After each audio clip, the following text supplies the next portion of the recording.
ever wanted was to touch eternity for an instant. To reach one of those rare moments of bliss, where everything seems in its place and you feel you're part of a whole. Do you know what I mean? Games like Cairn are rare. Writing this, I was deciding between making a much longer, in-depth commentary on the full story of the game.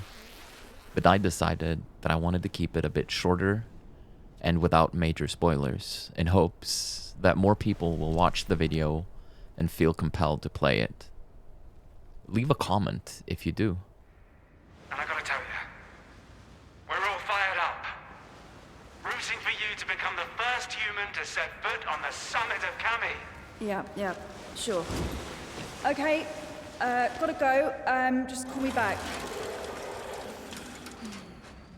Cairn is a climbing game like no other. You play as Ava, a world-famous climber venturing out to conquer the summit of Kami, a mountaintop where no one has ever set their foot before. Wait a minute. You're Ava, right? I mean the Ava? Who reached the summit of the Giant's Needle from the south face last winter? North face. With your trusty climbot to keep you secure, you venture out towards the mountain. Along the way, you make new friends and discover remnants of a society of troglodytes that used to live vertically along the mountainside. Sorry, I didn't know anyone lived here. Someone does in fact live here, and they would like some peace and quiet. You need to pay attention to your level of hunger, thirst, cold, and overall health, as well as bandaging your fingers when they become hurt. You can cook and mix ingredients to provide buffs that increase your grip and speed to make climbing difficult sections more approachable. I don't usually enjoy this type of survival mechanics too much, but they're well balanced in Cairn, and supplies are fairly abundant. These goats are living it up. Along the way, you'll be able to explore caves and other more dangerous areas as you encounter the remains of failed climbers. Cairn is one of the most impressive games I've played. It's an absolute achievement having made such complex yet fluid and super tight movement mechanics that seamlessly and intuitively lets you control each limb of the character.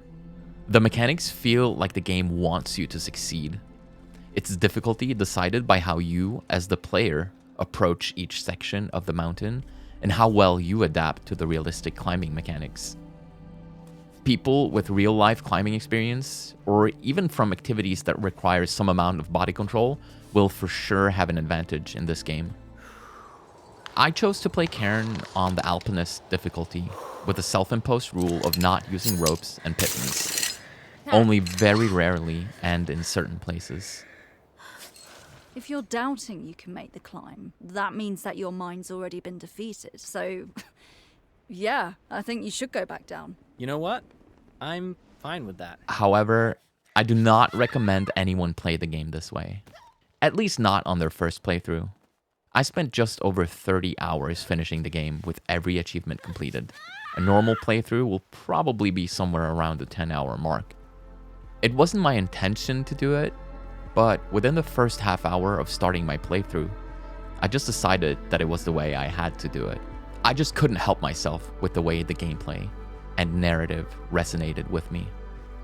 And truly, the story and narrative is what makes Cairn a complete home run when it comes to what a game can and should be. There's always a time in the climb when you're plagued by doubt. But as soon as you get over it, the motivation returns, and you're left filled with rage to get to the top. Why do we do anything? How often do we feel like no one understands us? Wow. If they could only see the things the way I see them. Ava's story is very relatable in that sense. How you like that? See, this is exactly why. I know. When all we have is this moment, and everything else in the world disappears. I know. At one point in the game, you discover a book describing the funeral rites of the troglodyte people. It explains how to treat the bodies of the deceased and how to ensure their body returns to the mountain while their spirit rises up to the stars. It's hard to imagine. But once upon a time, people used to live in Cami. Each village kept the tradition of bringing their dead to this sanctuary so they could be closer to the summit and their souls within reach of the sky. In Genesis, God speaks to Adam and Eve after the snake has deceived them into eating from the tree of knowledge. By the sweat of your brow, you will eat your food until you return to the ground, since from it you were taken. For dust you are, and to dust you will return. Are you afraid of dying? What are you talking about? You're not going to die, Marco. I know. I'm just making conversation is all. I'm not a religious man. I consider myself quite the opposite. But from time to time, I can't help but think about a priest's words at funerals as he pours dirt onto the casket after it's been lowered into the ground. Ashes to ashes, dust to dust. How are you not falling apart? I was born on this mountain. There was nothing before it, and there'll be nothing after. There's only the mountain. No matter what we believe, there is no escaping our own mortality. What will I regret at the end of my journey? Throughout our lives, we are painfully reminded of this when we lose someone, a pet, a family member, a friend, or a loved one. Perhaps I won't have anything to etch in that tree.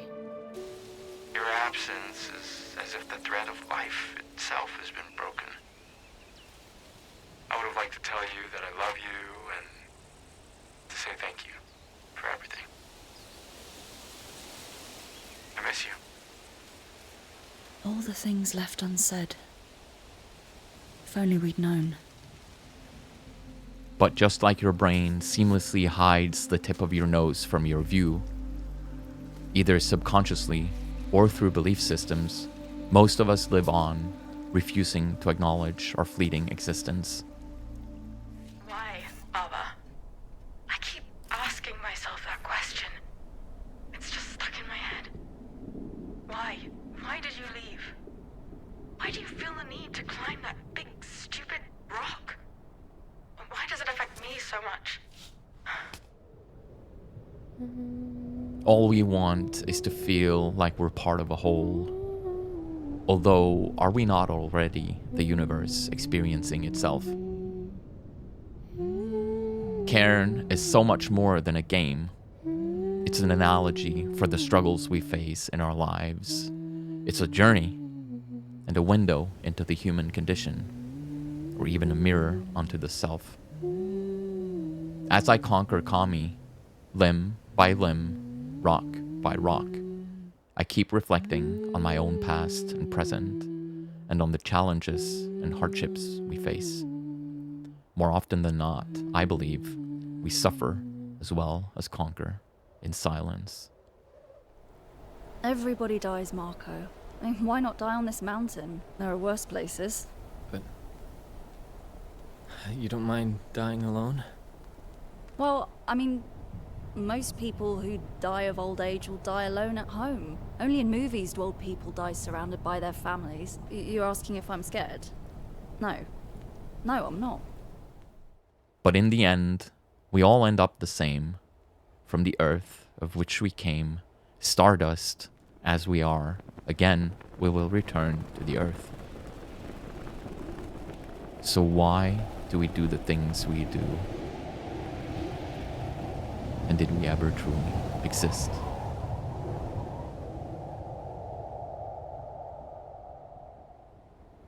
This is where you were meant to go.